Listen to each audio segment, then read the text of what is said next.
I don't think it's good for either side to die. And even if there is a ratio, you're still going to have more value than what you have if you pick a side and you're wrong.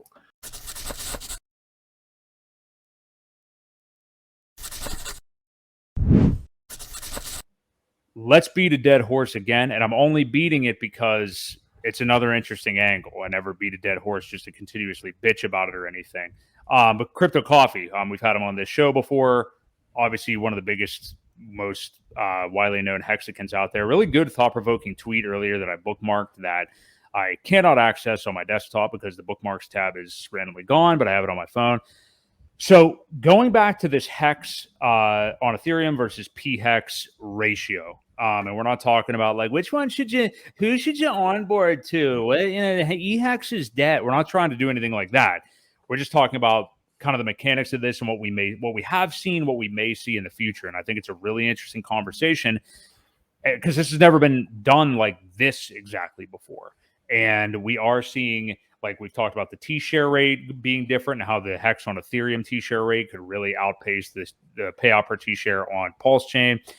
But anyway, from Crypto Coffee a little bit earlier today, he said, eventually eHEX will find a bottom against its ratio to HEX. My best guess is the ratio will bounce between a range that will gradually get tighter as liquidity increases over time, which makes perfect sense to me. As an example, ratio could be 0.2 to 0.7. It eventually settle at a more stable 0.5-ish, could stabilize at 0.1 to 1, could be 1 to 1, nobody knows. We need 6 to 12 months to see things play out, so I wouldn't emergency end stake any eHEX stakes or FUD yourself out of it. That clearly, I mean, that would not be the thing to do for sure. A few green candles will change everybody's sentiment instantly. He's totally right about that, and I think that is coming. He says, ignore people who are desperate to be certain or right after a 2-month-old blockchain experiment. We've talked about that many times, and there's a few people who have been doing that, whether for the clicks or whatever. There's nothing quite like this in crypto, has happened before. Not saying it's good or bad, but at the moment, but eventually it will be. The bottom could be 0.2, 0.1, which would be way lower. Very few people catch the exact bottom. Immutable code won't die, which is a good thing to keep in mind. People will trade anything with a ticker symbol for years, even total shit. Not to mention things with actual product market fit solving real problems. The future could hold interesting new use cases for eHEX that would spur interest short term. The code is always going to be pay out high APY for long-term stakers. Winners in crypto always think for multiple years, not days and weeks, which is what a lot of these people who have been arguing that eHEX is dead or whatever, or this, you got to make the right decision. They're not looking at it the right way, in my opinion. There are more productive things to do while we watch the chaos of the world's largest airdrop play out. Education, building, onboarding, and having fun with the community are 100 times better than petty arguing. And that I think we are seeing that lesson. I don't know what the infatuation is with just being correct versus just observing the market and trying to make good moves, because none of us, I'll tell you right now, as a YouTube channel ourselves, are making more money like selling courses or having a show on YouTube than you would make in crypto. So we don't really care about that. But what do you make? I thought it was a great sentiment from Coffee. I'm glad he talked about it. What do you make of that? Because I agree. I mean, we need like a year of this to really see where this could go. And I'm still not going to roll out HEX on Ethereum, catching back up to HEX. I'm not ruling it out either, because I pulled up here the HEX daily stats, and I'm looking at the T-share price in dollars. And right now it's $264 on Ethereum. It's $621 on PulseChain for a T-share. Yeah. It's almost a 3-to-1 ratio for US dollars, not quite, but 2 point something, 2.7, 2.6, for whatever that math is. I'm a T-share maxi. I want to get the most T-shares because I know that's what generates the yield. The more T-shares you have, the bigger the payout, the longer you have down the road. It's delayed gratification. It's about the T-shares. And until people figure out it's about the T-shares, I think this could jump back and forth. And Coffee was completely accurate with everything he said. You can't determine something like that in 2 months. It's just not enough time. The market hasn't decided. And a lot of times you don't even find a bottom in a new market for 2 months. You know what I mean? So we definitely can't say. And again, it's not about being right. The people that are still fighting that good fight um, are just again. I hate that we're even talking about it, but you almost have to. Um, I don't think it's good for either side to die. Um, No. and even if there is a ratio, you're still going to have more value than what you have if you pick a side and you're wrong. So, Hmm. I will stand by that. If you pick a side and you're right, well, then you'll be a little bit better off, but not much, and it's not worth the risk. It's not So, worth the risk. no. No. And you had a great thought that I something that I think is being lost here too is we are getting new investors into the ecosystem because of PulseChain, because of PulseX, people that Sure. sacrificed that are maybe not focusing. I'm not going to even say maybe. There's a lot of people that are not focusing on the staking of HEX or worrying about it or anything. Even a shorter term stake, like a year, 2 years, or timing the cycles or whatever, like we talked about last week. Even if you're not a 5555 person or whatever, which is totally understandable. People are forgetting, like you just said, Ewok, the value of the T-share. They do not know how HEX works. They haven't really looked into it enough.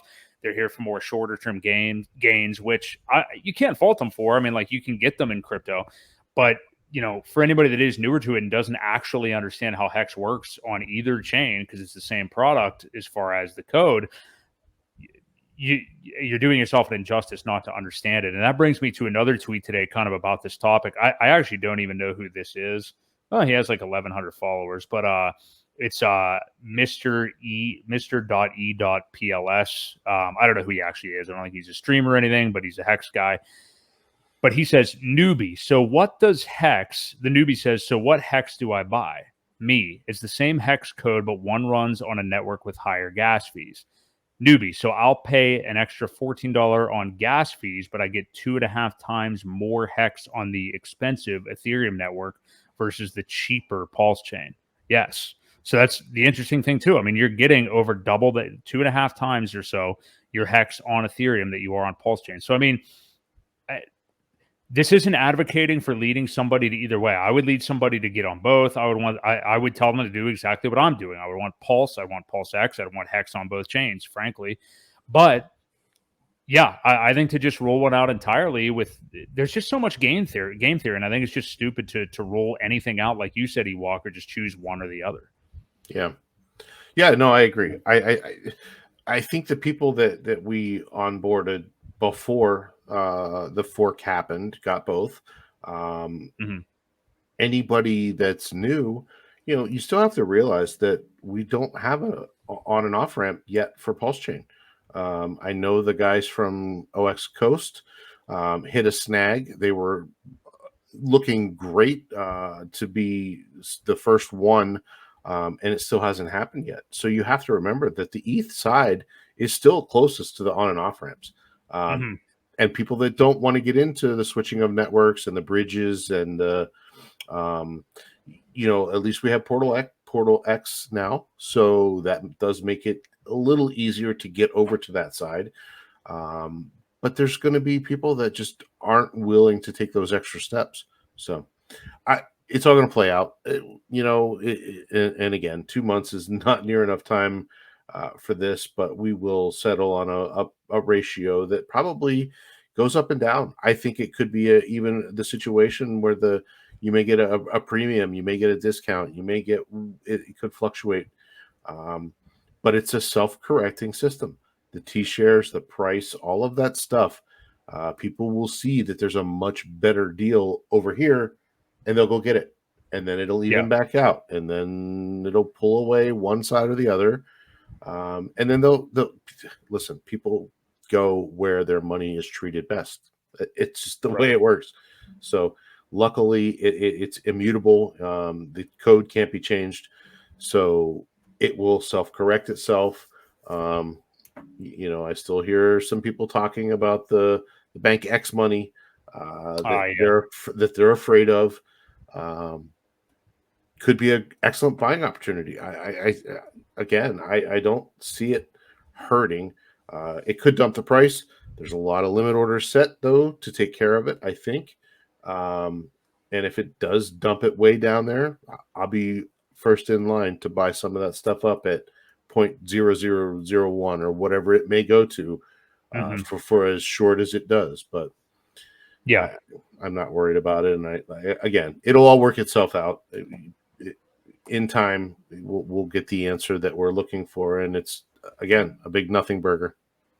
I think so too. People have to realize too with that Bank X thing that kind of a sell, while it would be detrimental, like in the short term, like you said, Ewok, it wouldn't last very long. It would be a relatively quick candle, and I think we'd recover pretty nicely from it. So I'm never going to operate with, we've had that conversation before, but like something like that hanging over my shoulder when making a decision in this market, really. So good to be knowledgeable about it, but I'm not going to let it dictate all of my decisions or anything.